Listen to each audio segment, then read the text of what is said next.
You know, I did it to myself. I made a video less than a month ago about how this was the ultimate winter beater. So I can blame no one but myself for this one.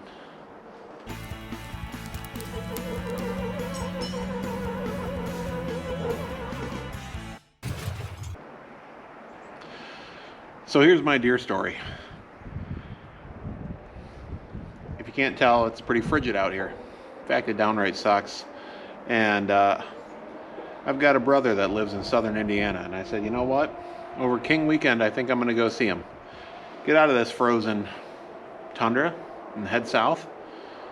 Maybe sit in a hot tub where maybe it's 20 degrees warmer down there. You know, balmy 40 or something. It ended up not being. It ended up being 0 degrees down there, just like it was -5 or 10 here. But I was working in the garage about 2 o'clock, and there was no snow on the ground. I knew a storm was coming, but I thought I would be able to get out of town before it got here. I should have pulled the kids out of school early. I didn't. I regret that now. But now the kids' bus is supposed to get to my house at 4 o'clock. About 3:50, I got a note on my phone, a text that said, expect bus delays. Okay, I understand. 3 inches of snow had fallen in the last hour and a half, and yeah, the buses are going to be going a little bit slower. But my kids' bus and their awesome bus driver got stuck in a snowbank, so they waited for a tow truck to pull them out. So anyways, they were a solid hour late. All the while, I'm sitting in the driveway, waiting to leave on this 7-hour trip, watching the snow fall harder, watching cars get stuck just outside of my driveway in the road, thinking I should have left earlier. And I regret that now. I regretted it earlier, and I regret it now. My anxiety kept building because the day before, my other brother had called me and said, hey, I heard you're going down to see our one brother. Mind if I tag along? I said, sure, the more the merrier. He goes, want me to meet at your house? And I said, well, that seems silly. I'll just pick you up. It's mildly inconveniencing me. It's only 3 or 4 miles out of the way. I'll go get you, and we'll head on down to Indiana, and we'll have a big time. Whiskey will be drank. Bacon will be eaten. Westerns will be watched. Football games will be won. I guess there is a silver lining. The Lions did win. But, yeah, after about an hour, my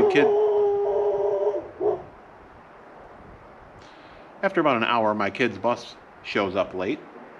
They get on, and I cannot turn left out of my driveway because there are so many stuck cars trying to get up the hill at the next road.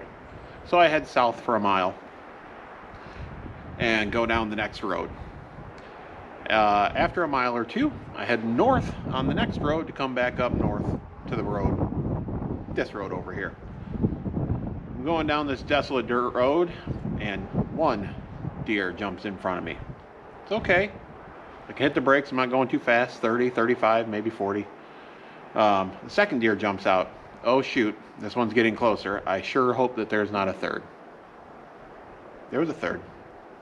May have been a fourth. I don't know. But the third hit my Suzuki. Went spinning off into the ditch. My 8-year-old started screaming and crying that I killed the deer, so I had to lie on the spot. Not something you want to do, but sometimes you do that to make your kids feel better, I guess. I don't know. I did in the moment. I was weak. I said, oh, I'm sure he's fine. I think I saw him running behind me in the mirror. Which way did he go? He's probably hurt. I don't know. He's probably fine. Well, but do you think your car's hurt? That's what I was most concerned about, and I did think my car was hurt. But I didn't see anything like come flying up. I didn't see any of this glass break or anything, so I thought, well, maybe it is okay. Maybe it is okay. I'll jump out and check. I jumped out. It was certainly not okay. This was smashed back another inch or two, and this another inch or two, but it being Suzuki sheet metal, I'm able to bend it by hand. So, yeah, I was very upset in the moment. And, you know, in those upset moments, you actually kind of get to gut check yourself and say, hey, Does this matter? Do you need to be mad about this? Should you be happy that you're in one piece? Should you be happy that you have the money to go see your family on the weekends and go have a good time? So just chill out about the weather and you'll get there eventually. So that's what I did. Chilled out. I white knuckled it until I got to Ohio. Once I got to Ohio, things started to clear up and I was able to make it there by midnight. What's usually a 5.5 hour drive was about an 8 hour drive, but I got there. We had a great weekend. And, you know, the Suzuki's got a little bit of deer hair in it, but we've got a new headlight on the way. Get this all fixed up. We'll be able to get this bumper back snapped in there. Once that headlight's out of the way, I can bend this fender out. Yeah, it won't look great, but I think it'll look better. But that's kind of the risk you run when you drive one of these old beaters here. She can't be worth but probably $2,000 to the insurance company, and it cost me $1,000 to make a claim. So, you know, I'll put her back together with some bubble gum and duct tape, and have a positive outlook on it, which I certainly did not have in the moment, but upon reflection I have. So anyways, that's my deer story. All these years I've only been trophy hunting deer, and I think from now on I might just shoot the little ones just to make myself feel better. I should edit that out. That sounds a little bit callous. Anyways, that's my deer story. If you like the video. If you want, share and subscribe. Appreciate it. Have a nice sunny Friday night. See ya.